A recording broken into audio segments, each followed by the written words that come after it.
জি বাংলার কোণে দেখা আলো ধারাবাহিকের দর্শকদের জন্য বড় চমক। মাঝপথেই ধারাবাহিক থেকে সরে দাঁড়ালেন অভিনেত্রী নন্দিনী দত্ত। বনলতা চরিত্রে যাকে দর্শকেরা এতদিন দেখে এসেছিলেন তার সফর এবার শেষ হলো। কিন্তু হঠাৎ কেন এই সিদ্ধান্ত? ধারাবাহিকের অন্যান্য সদস্যদের সঙ্গে কি সমস্যার তৈরি হয়েছিল, নাকি তার কেরিয়ারের অন্য কোনো বড় চরিত্রে অভিনয় করার জন্য এই ধারাবাহিক থেকে সরে দাঁড়ালেন তিনি? আজকে এই ভিডিওতে আমরা জানবো নন্দিনী দত্তর ধারাবাহিক ছাড়ার আসল কারণ, নিজের কি বক্তব্য, এরপরে ধারাবাহিকে কি পরিবর্তন করতে চলেছে সেই সম্পর্কে। কোণে দেখা আলো ধারাবাহিকে বনলতা অত্যন্ত গুরুত্বপূর্ণ একটা চরিত্র ছিল। অভিনেত্রী নন্দিনী দত্ত এই ধারাবাহিকে অভিনয় করে দর্শকদের মনে একটা জায়গাও তৈরি করে নিয়েছিলেন। হঠাৎ করে ধারাবাহিক ছাড়ার খবর সামনে আসতে দর্শকদের স্বাভাবিকভাবেই মন খারাপ হয়েছে। প্রথমেই কোণে দেখা আলো ধারাবাহিকে বনলতার চরিত্রের কিছু ছবি এবং ভিডিও সোশ্যাল মিডিয়ায় পোস্ট করে অভিনেত্রী নিজেই লিখেছেন বনলতার চরিত্র থেকে তার সফর শেষ হচ্ছে, আর পুরো টিমকে শুভেচ্ছা জানিয়েছেন তিনি। আর এই পোস্টের পর থেকে শুরু হয়েছে নানা জল্পনা। অনেক দর্শকই মনে করছেন ধারাবাহিকের অন্যান্য সদস্যদের সঙ্গে হয়তো তার কোনো সমস্যার তৈরি হয়েছে, নয়তো ধারাবাহিকে অন্য কোনো গল্প আনার জন্য নন্দিনী দত্তকে সেখান থেকে সরানো হয়েছে।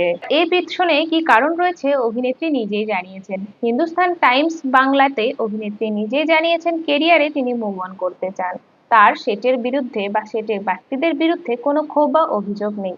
তাই এখান থেকে স্পষ্টই বোঝা যায় ধারাবাহিকের বাকি সদস্যদের সাথে তার কোনো ঝামেলাই তৈরি হয়নি। অভিনেত্রী আরো জানিয়েছেন যে কোনো মেঘা ধারাবাহিকে কাজ করতে তিনি বড় ভালোবাসেন এবং সমস্ত কাজটাই মন থেকে করে থাকেন তিনি।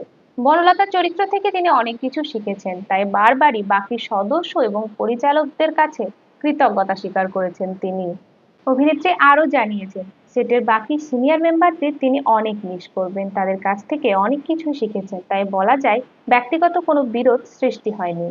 নন্দিনী দত্ত সরে দাঁড়ানোর পর সব থেকে বড় প্রশ্ন হলো ধারাবাহিক থেকে কি বনলতার চরিত্রটা কি একেবারেই বাদ দেওয়া হবে, নাকি নতুন কোনো অভিনেত্রীকে বনলতার চরিত্রে নিয়ে আসা হবে।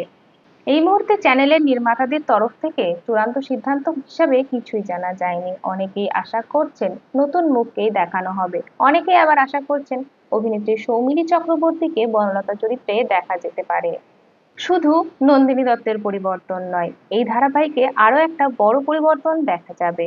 বদলে যাবে সম্প্রচারের সময়। 24শে আগস্ট থেকে কোণে দেখা আলো ধারাবাহিক রাত 9:30টায় নয়, বিকেল 5:30টায় সম্প্রচারিত হবে বলেই জানা গিয়েছে। ফলে গুরুত্বপূর্ণ চরিত্র হারাচ্ছে কোণে দেখা আলো ধারাবাহিক এবং একই সঙ্গে সম্প্রচারের সময়ও পরিবর্তন হচ্ছে।